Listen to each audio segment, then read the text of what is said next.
You know, people are quick to call Big Rigs Over-the-Road Racing the worst PC game of all time, but I'm sure those people have never actually played VirtualBus, the bus simulator, and here it is.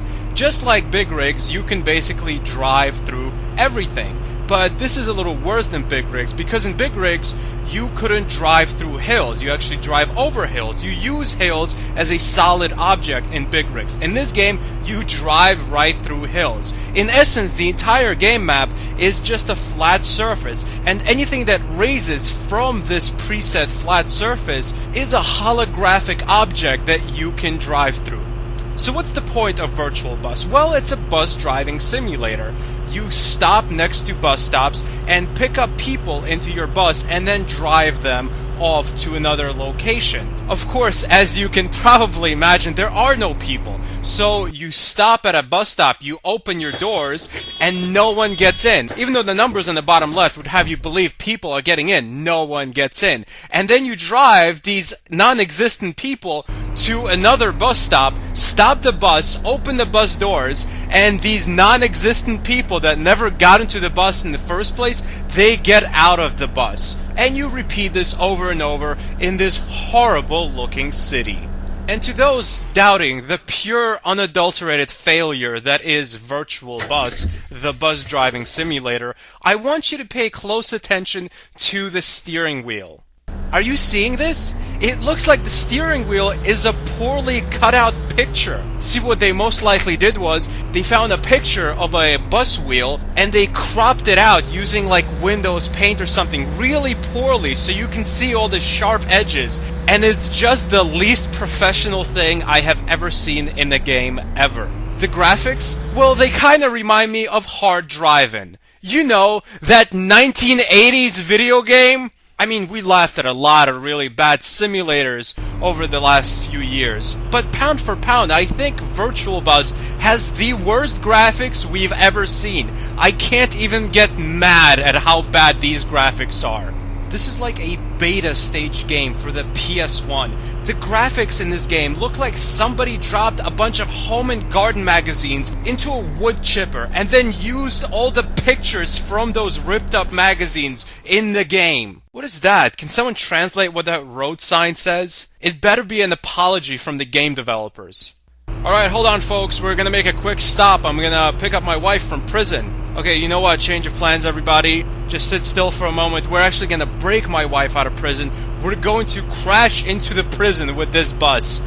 Oh, and if you're wondering, yes, the driving is almost impossible. The turning is just so jerky and hard. And it's so hard to actually stop at the bus stop. You constantly slide a little too far off and you have to back up to actually pick up the non-existent people. But truth be told, that doesn't matter. Because it's not like you're gonna hit anything. It's not like you're gonna run into the people or the walls or the bus pole. You can stop anywhere you please. You can stop at the bus stop with your bus halfway into a wall and nothing will happen.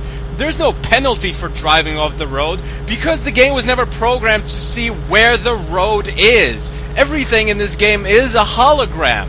This game really is so bad it shouldn't be mentioned. I don't even need to say anything. I was seriously contemplating making the first ever video where I don't say anything for the entire duration. I just sit back and play the game. And just looking at this game will explain the game way more than I could ever say about it.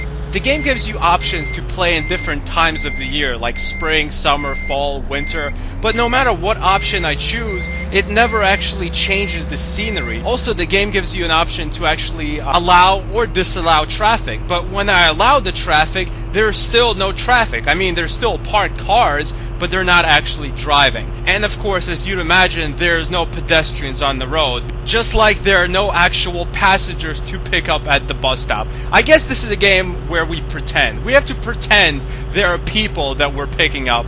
We have to pretend the steering wheel doesn't have ugly black edges. We have to pretend the game doesn't have graphics from the ColecoVision. And we have to pretend the entire town is actually a town and not a collection of horrible looking, poorly cropped images from some kind of magazines. I guess I should say something good about VirtualBus. I don't know. The headlights work. You can turn on the headlights, and there's actually two headlight options. You can have medium headlights, or you can have powerful headlights. So that's a good part of the game, I guess. Also, I'm pretty sure this game doesn't cause cancer, although don't quote me on that one, I'm not positive. VirtualBus, the PC clusterfuck, gets an official stanburdman rating of a 0.2 out of 10. Thanks for watching. Goodbye, my friends. I'm sorry I showed you this. Hail to the bus driver man.